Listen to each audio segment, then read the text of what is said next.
Hello friends, welcome to the exam hacker YouTube channel. दोस्तों, आज की इस वीडियो में हम लोग क्या डिस्कस करने वाले हैं। आज की इस वीडियो में हम लोग इस प्रश्न को यहाँ पे डिस्कस करेंगे। यहाँ पे आपसे पूछ रहा है, what are the different types of environmental problems of land resources in India.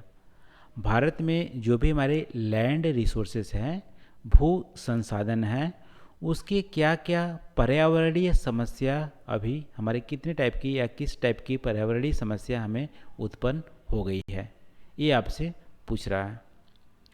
तो दोस्तों, लैंड रिसोर्सेज वैसे आप देखोगे तो ग्रीन रिवोल्यूशन के बाद हमारी प्रोडक्टिविटी तो बढ़ी है, लेकिन प्रोडक्टिविटी के बढ़ने के साथ साथ बहुत सारे इन्वायरमेंटल प्रॉब्लम हमारे क्रिएट हो गए हैं। उसमें से मेजर जो प्रॉब्लम है हमारी है, लैंड हमारी डिग्रेड कर रही है। ठीक है। इसके अलावा हम जो हमारी लैंड डिग्रेड कर रही है और हमारी टॉक्सिक लेवल जो है सॉइल में वो हमारा बढ़ता ही जा रहा है, सॉइल इरोजन भी हो रहा है, और इसके अलावा आप सॉइल की ओवरऑल क्वालिटी हमारी डिक्रीज हो रही है। तो यहाँ पे यदि आप डिफरेंट टाइप्स आप बोलोगे तो सबसे पहला टाइप है हमारी सॉइल हमारी डिग्रेड हो रही है, सॉइल की जो क्वालिटी है वो हमारी गड़बड़ हो रही है। तीसरी हमारी है सॉइल इरोजन हो रहा है, और चौथी हमारी है सॉइल में टॉक्सिक का लेवल हमारा बढ़ रहा है। पांचवी आप बोल सकते हो सॉइल में अल्कलाइजेशन या सैलिनाइजेशन हमारी हो रही है। ठीक है। तो ये हमारी चार पांच हमारी मेजर प्रॉब्लम है। इसके चलते ओवरऑल जो क्रॉप की प्रोडक्टिविटी तो घट ही रही है, साथ साथ हमारी जैसे वन या वनस्पतियों का भी यहाँ पे जो डाइवर्सिटी है वो भी हमारी रिड्यूस हो रही है। तो ये हमारी मेजर इन्वायरमेंटल प्रॉब्लम है। अब एक एक करके देखते हैं। देखो, सबसे स्टार्टिंग में ग्रीन रिवोल्यूशन हमारी पंजाब, हरियाणा, वेस्टर्न यूरोप नहीं, वेस्टर्न यूपी और हमारी तमिलनाडु के साइड में ग्रीन रिवोल्यूशन को सबसे पहले इनिशियली इम्प्लीमेंट किया गया था। तो वहाँ पे क्या हुआ कि वहाँ पे इरिगेशन की फैसिलिटीज़ को अच्छे से प्रोवाइड किया गया था, या वहाँ पे पहले से थी इरिगेशन की फैसिलिटीज़। तो इरिगेशन की फैसिलिटीज़ होने के चलते वहाँ पे पैडी और वीट जैसे जो वाटर इंटेंसिव क्रॉप है उसको वहाँ पे उगाया जाने लगा। ठीक है।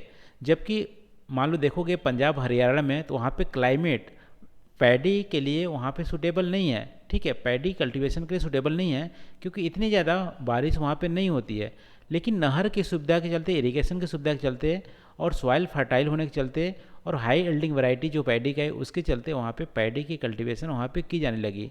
तो क्लाइमेट वहाँ पे सूटेबल नहीं है, फिर भी वहाँ पे पैडी की कल्टीवेशन की जा रही है।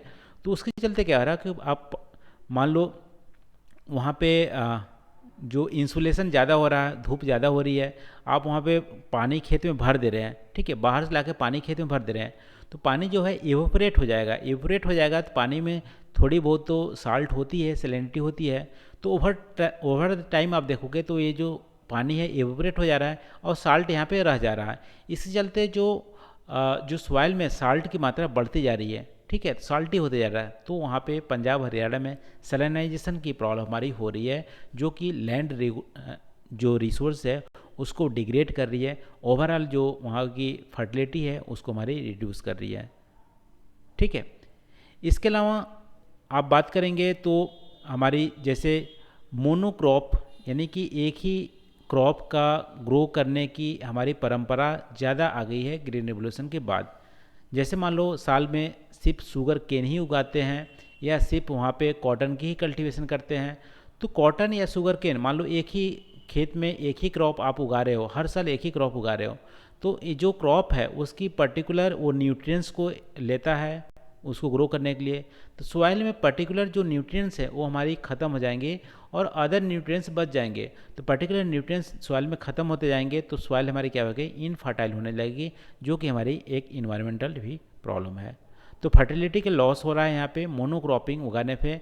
प्रॉपर यहाँ पे क्रॉप की जो मैनेजमेंट है वो हमारी नहीं की जा रही है, बदल बदल की क्रॉप नहीं उगाई जा रही है, एक ही क्रॉप हम उगा रहे हैं, उसके चलते सॉइल की फर्टिलिटी हमारी बढ़ रही है। इसके अलावा हमारे सॉइल में टॉक्सिक लेवल भी हमारे बढ़ता जा रहा है। देखो, सॉइल में हम फर्टिलाइज़र का यूज करते हैं जो कि केमिकल्स ज़्यादा होते हैं, और उसके बाद पेस्टिसाइड का भी यूज करते हैं, और वहाँ पे मैन्योर या जैविक जो हमारी खाद होती है उसका यूज नहीं करते हैं। तो यहाँ पे जो एसिड है, छिड़काव पेस्टिसाइड कर रहे हैं, फर्टिलाइजर यूज कर रहे हैं, उसके चलते जो सॉइल क्या हो रही है वो हमारी एसिडिक होती जा रही है और सॉइल हार्ड भी होती जा रही है। ठीक है, हार्ड भी होती जा रही है, एसिडिक हो जा रही है, टॉक्सिक जो लेवल है वो हमारे बढ़ते जा रहे हैं। और मैन्योर का यूज न करने से वहाँ पे जो माइक्रो ऑर्गेनिज्म थे जो सॉइल का, वो भी हमारी वहाँ पे मर जाते हैं। ठीक है, सॉइल हार्ड हो जाती है, माइक्रो ऑर्गेनिज्म होते नहीं है, बायोडाइवर्सिटी का लॉस हो रहा है और यहाँ पे टॉक्सिक लेवल बढ़ जा रहा है, बाद में जाके ह्यूमन को भी नुकसान पहुंचा रहा है। साथ साथ वहाँ के जो वाटर रिसोर्सेस हैं वहाँ पे भी वाटर पोल्यूशन यहाँ पे कर रहा है। तो ये हमारी मेजर प्रॉब्लम है।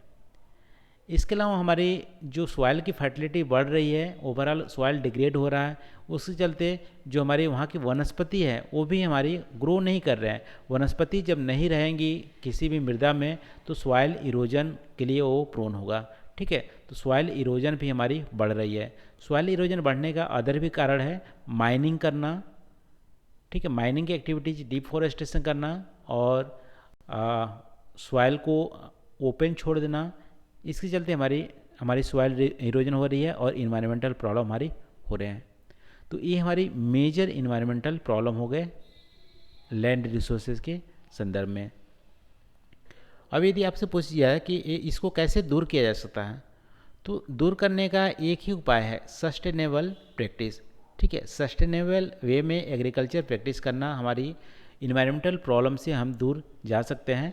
इसके लिए हमें इफ़िशिएंट इरिगेशन टेक्निक का यूज करना पड़ेगा। जो हमारी फ्लड इरिगेशन टेक्निक यूज करते थे, पूरे खेत में पानी को भर देते थे और जो सैलिनाइजेशन का कारण बनता था, उसके जगह पे ड्रिप और स्प्रिंकल इरिगेशन का यूज करें। जितनी ज़रूरत है पानी उतना ही दे, ज़्यादा वहाँ पे भरे नहीं, तो हमारी सैलिनिटी के प्रॉब्लम से हम दूर आ सकते हैं। इसके अलावा केमिकल फर्टिलाइज़र का ऑप्टिमम यूज करें। ऐसा नहीं बोल रहा हूँ कि बिल्कुल भी यूज न करें, ऑप्टिमम यूज करें। साथ साथ यहाँ पे ग्रीन मैन्योर और बायो मैन्योर का भी यूज करें, जिससे कि जो माइक्रो ऑर्गेनिज्म है सॉइल की, सॉइल जो एसिडिक हो रहा है, सॉइल जो हार्ड हो रहा है, उसकी जो प्रॉब्लम से हमें दूर जा सके। ठीक है, इसके लिए हमें 2 टेक्निक अपनानी पड़ेगी। इसके अलावा मोनोक्रॉपिंग जगह पे क्रॉप रोटेशन प्रैक्टिस को अपनाया जाए, क्रॉप मैनेजमेंट किया जाए कि किस साल कौन सी फसल उगानी है और किस सीजन में कौन सी फसल उगानी है, जिसके चलते जो नेचुरल जो फर्टिलाइज करने की जो टेक्निक होती है, सॉइल की इनरिच करने की टेक्निक होती है, वो हमारा बना रहे। और सॉइल इरोजन को भी प्रिवेंट करने की ज़रूरत है। इसके लिए एफोरेस्टेशन, कंटूर बेंडिंग या मेढ़ों पे जो खेतों का मेढ़ों पे जो हम पेड़ लगाते हैं वो भी हम यहाँ पे कर सकते हैं। तो इन तरीक़ों से हम जो इन्वायरमेंटल प्रॉब्लम हो रहे हैं लैंड रिसोर्सेज में, उसको हम कम कर सकते हैं, उसको हम दूर कर सकते हैं। तो आज के इस वीडियो में बस इतना ही दोस्तों। आई होप यहाँ पे जो हम लोग डिस्कस किए हैं आपको पसंद आए होंगे। Thank you for watching. मिलते हैं अगली वीडियो में नए टॉपिक के साथ। Thank you.